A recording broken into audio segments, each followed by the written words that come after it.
two stars who have never shared a stage, don't share a label, and aren't even promoting the same show somehow generated the exact same kind of headline on the exact same day, and the coincidence in the timing turns out to be more interesting than either story is on its own. That overlap is exactly the kind of thread rabbit news Hallyu likes to pull, because in Chinese entertainment marketing, matching timing rarely happens by accident. Start with Zhang Linghe. On the July 16th episode of the reality mystery show Let's Start Deduction, the cast played out an in-story Hongmen banquet dining scene, and cameras caught Zhang working through 3 separate buckets of dried meat by himself, barely speaking the entire time. Castmate Yang Chaoyue called him out on air as the biggest eater in the group. When Zhang tried to talk his way out of it by claiming he'd suspected something was off with a pineapple slice earlier in the episode, Yang cut him off immediately, pointing out that he was the one who'd been eating the most the whole time. His own line, "Site index equals 1-1 I knew from the start something was off about the pineapple slice site," only made him look worse once she finished the sentence. That single beat produced an entire online identity almost overnight. Fans started calling him Big Glutton, a pun on his existing Big Rice Boy nickname, and pointed to his 190cm height as a built-in excuse. Someone that tall, the logic went, simply burns more calories. What's easy to miss here is that this didn't stay a fan-only joke. The show's official Weibo account and Tencent Videos account both picked the label up and ran with it, referring to his handler on air as Glutton Management, which turned a single unscripted moment into a bit the production kept alive on purpose.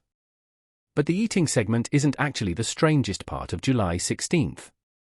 On that same date, at the press conference for a different production called Busy Treasure Hunt, actress Tian Xiwei arrived wearing star-shaped hair clips and was immediately met with comparisons to a food goddess, this time not for eating, but for giving things away.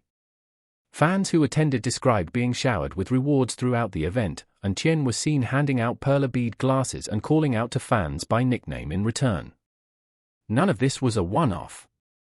Tracing back through her recent public appearances shows the same behavior recurring on something close to a schedule. In December 2025 she was already being called the food sprinkling deity at an earlier public event. By late May 2026, at a Vivo S60 product launch, she was running unstage to hand out glow sticks. By late June, coverage of a homecoming trip described her scattering perla bead gifts to a crowd again, and by July 16th, the label had solidified into rice sprinkling genius, complete with its own trending hashtag.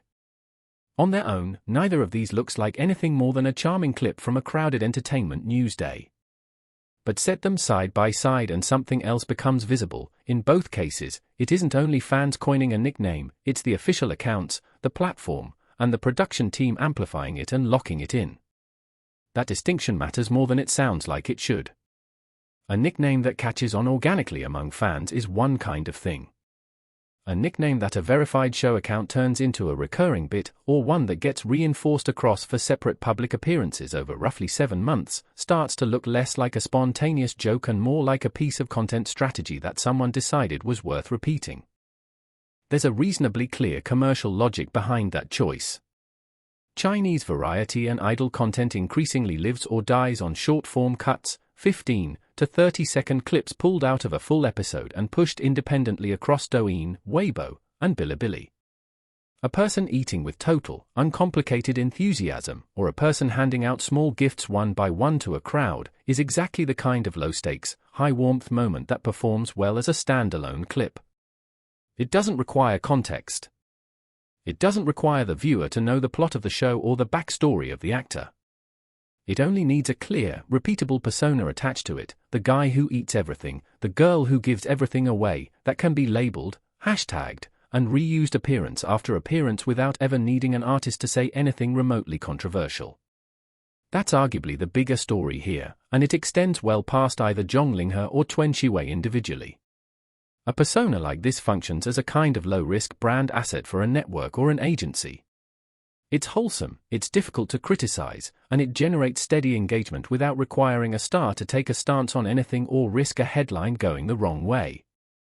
Being known as the eater or the gift giver is, in its own way, more durable than being known for a single quote in a single interview, because it doesn't depend on saying the right thing, it depends on being seen doing a warm, uncomplicated thing on camera repeatedly.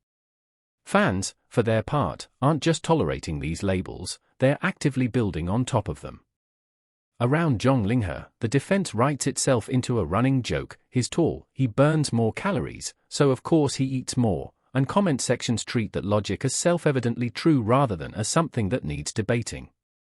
Around Tian Xiwei, fans have coined their own recurring tag for her rice-sprinkling appearances and describe watching the clips as a kind of stress relief after a long day, language that frames her not as a performer doing a bit, but as a source of comfort. That's a meaningful difference from how celebrity nicknames used to spread.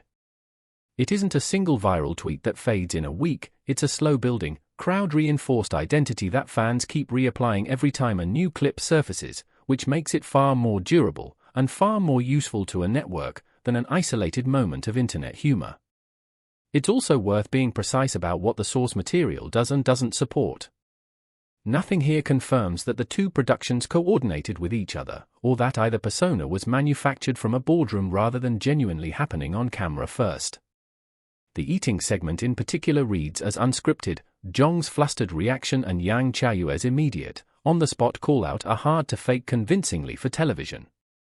What the record does support is that once these moments happened organically, the official machinery around both stars moved quickly and consistently to keep the label alive rather than let it fade after one episode or one event.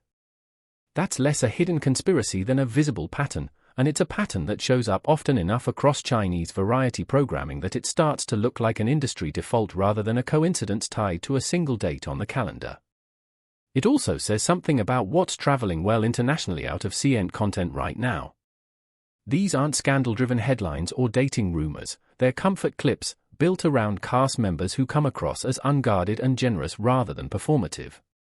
That kind of content crosses language barriers with very little friction, because someone eating happily or handing out gifts with a big smile reads the same way in any language, without needing a single line translated.